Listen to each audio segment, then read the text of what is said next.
Jake, they cut it to three, I think like 6 or 7 times, but they never got it to where I think they had the ball with a chance to tie it. What did you learn about your team in those moments where you had to lead the entire game?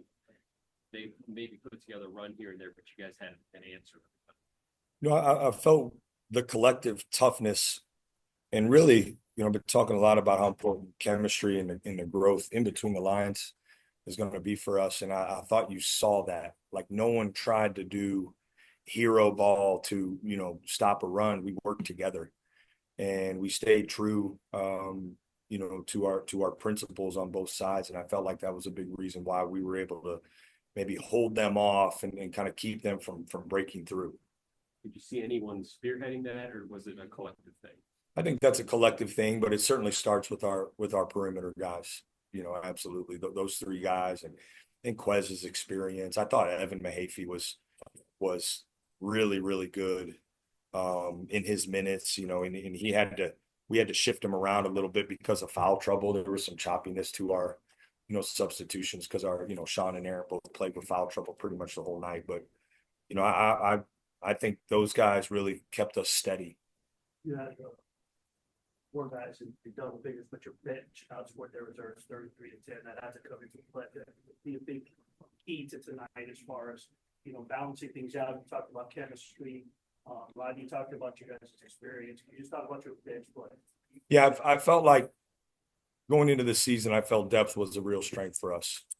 And we listen. We have a couple more guys who are ready to play. It's just hard to get everybody in there, but thought depth was a real strength. Obviously, when you have guys like Devin Royal and John Mobley who can come in and create offense for you quickly, that certainly helps, and it allows us some versatility from a lineup standpoint, so we can adjust maybe offensively or defensively to what the team's doing. So having an ability to do that in game and as a coach is really comforting, knowing that you got a deep bench. Well, get from Big Ten writers on Twitter, X, whatever you call it, just his comfortability coming in, and he just looked poised and being able to just come right in and pick things up. Yeah, I love his aggressive mentality and mindset, and he's really worked hard to improve other areas of his game. But I recruited him, and I believe in what he can do, and so I think he plays with a freedom and a confidence that's it's going to be really important for our team. And I felt like all of our guys did that. That was important. We talked about that leading into the game, but play with confidence, be aggressive, and I felt like our guys did that tonight. When you guys played Cincinnati, they were on him right away. His first three-pointer was blocked. He seemed to do a better job of knowing how to get his shot off today. How have you seen him work on that these last 2-3 weeks since that game? Well, he's always been able to do that, and he's got a great feel for that. I thought the best thing we were able to do this game as a group was our spacing and our ability to read the paint was really good, and it got better even as the second half went on. But because we had great spacing and we have an unselfish group, we were able to get some good looks from three early, and everybody benefits from that. Certainly he does too, and he's gifted at getting a shot off quickly and moving off the ball. He's gifted at that as well. Like let's talk about playing concerts. You guys definitely looked like the ranked team, and they looked like the team that was unranked in terms of the confidence and chemistry. It all came out just looking like there was going to be no intimidation factor. Yeah, we put the preparation in. This whole week, this whole summer, really starting the summer, where we put our confidence up and believe in ourselves, and we just have to get used to playing each other. So, man, that shows how good we are as a team. We're only getting better. Micah, you talked about coming to Ohio State, wanting to be able to show off a little bit more of your offensive capability than what you've been able to show at times in your career. I think, you kind of flirted with triple double tonight, and distributing the ball, you knocking down shots. Is this kind of, I don't know if that's fair to expect every night, but is this close to what you expect out of yourself? Man, I'm just trying to play the best game I can for my team to win. That's all I really care about is winning. So, man, if I can do this every night to help the team win, I hope I can. But I can contribute the other ways on defense and rebounding and things like that. So, I'm just trying to do whatever to help them win. I'll let you guys finish with Mike and Coach. I'll take you next. All right, guys. Thanks. Yeah, obviously. Yeah, Andy Andrew, go ahead, bud. Cool. You talked about spacing, obviously, on the offensive end, but I thought the defensive effort tonight was kind of maybe an underrated part of this performance. You got a lot of the Texas shots were contested. A lot of guys even getting in the air on pump fakes, but still closing out on shooters. Just what you make of the defensive intensity and what you guys brought on that end of the floor. Yeah, I thought it was really good, and you had two really good teams, high level teams out there. There was tough shot making happening on both sides. But I thought our connectedness defensively. Now, listen, it wasn't perfect. We got to continue to build on some things. We didn't protect the rim well a couple times. I think maybe the foul trouble that Aaron and Sean were in had an impact on that. But I felt like we played with a toughness and an aggressiveness on the defensive side. It was certainly reflective on the offensive side, but I felt like we did that defensively too. Jake, you guys in the first half were hitting the threes, but struggling to score in the paint. Second half, you came out, and I think the first several buckets were in the paint. How much of that was a concerted effort in the second half, and what did you think wasn't happening for you guys in the first half on those looks? Yeah, we talked about it at halftime, and listen, give our guys a great deal of credit for adjusting to what we talked about. And when we came in at half, and I think we were, 2 for whatever from 2-point field goals. A lot of it was we were playing sped up in the paint.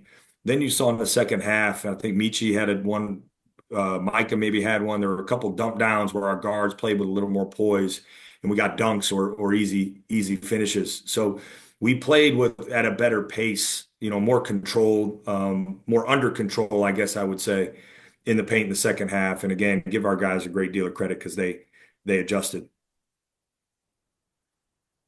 Yeah, Jake, you've been part of a lot of teams. How much of a confidence builder can a neutral site game like this be when you finish the way you guys did tonight?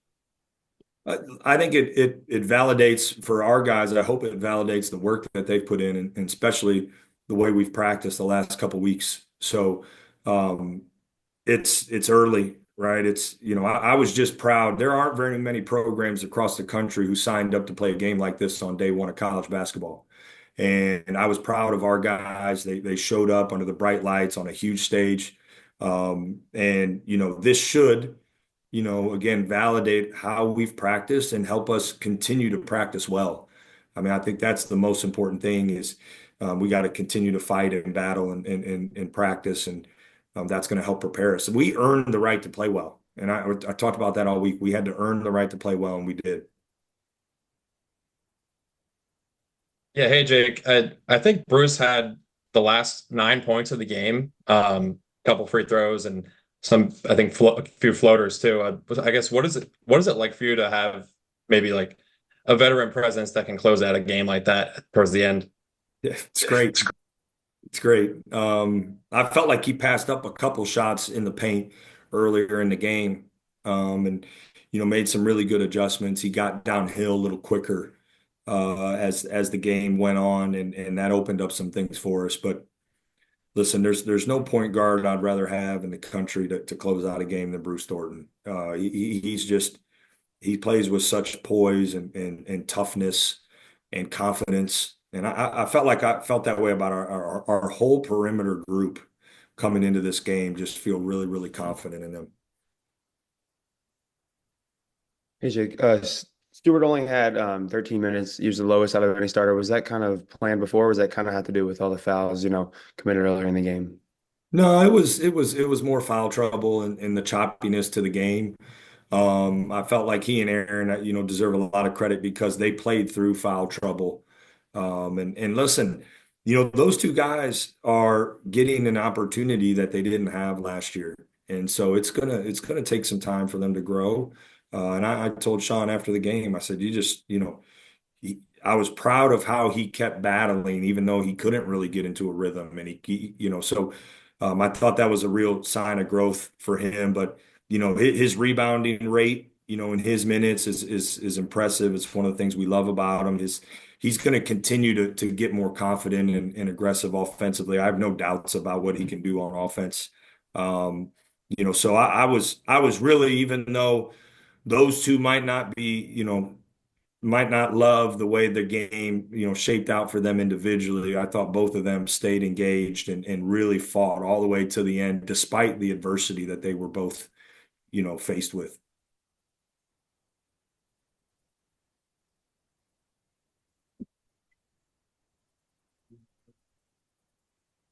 Anybody else?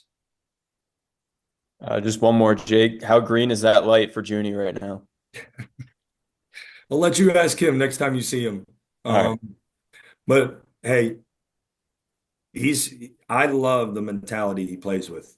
And, Michi Johnson plays with a similar mentality. Like, I want our guys to play with confidence and aggressiveness. Now, we'll go back and look at film and, maybe there were a couple where we could have got a better look, but I don't want our guys to flinch. And listen, Junie got it going, and when he gets it going, I feel like he plays with a basket that's twice the size of what it actually is. And he's got to have some freedom to be able to do that. And I've seen it. You guys haven't seen it I've seen it. I've watched it. I've watched him for a long time, and I have a great deal of belief in the offensive firepower he can provide this team with. Thanks. Hey Jake, just real quick, the rotation, obviously it's the first game. You mentioned foul trouble, but playing that many guys, I know that's what you want to do, but how much can we take away from what we saw tonight versus what we may see come Big Ten play or down the road? Yeah, I think we gotta get some more games under our belt and collect some more data. I want to play a deep rotation. I didn't go into this game anticipating, and again, we only knew so much about Texas. We didn't see any film on this team. So we had to prep and prepare and really work to kind of prepare adjustments to the adjustments. And I didn't go into this game thinking we were going to not play with a true big for a stretch, but we had to, for stretch because of the foul trouble, and they went smaller too. So I think the depth of this team provides us with a real advantage because we have like real versatility to play with from a lineup standpoint. And, some of it is certainly making the other team react to you and the lineup you have, but also our ability to adjust mid-game because of that versatility and depth I just think that's going to be a real strength for us if our guys can continue to, build and grow together. All right, guys. Appreciate you. Have a great. Thanks for staying up late. All right. Have a great night. Thanks, Jake. Jake. Thank you, Jake.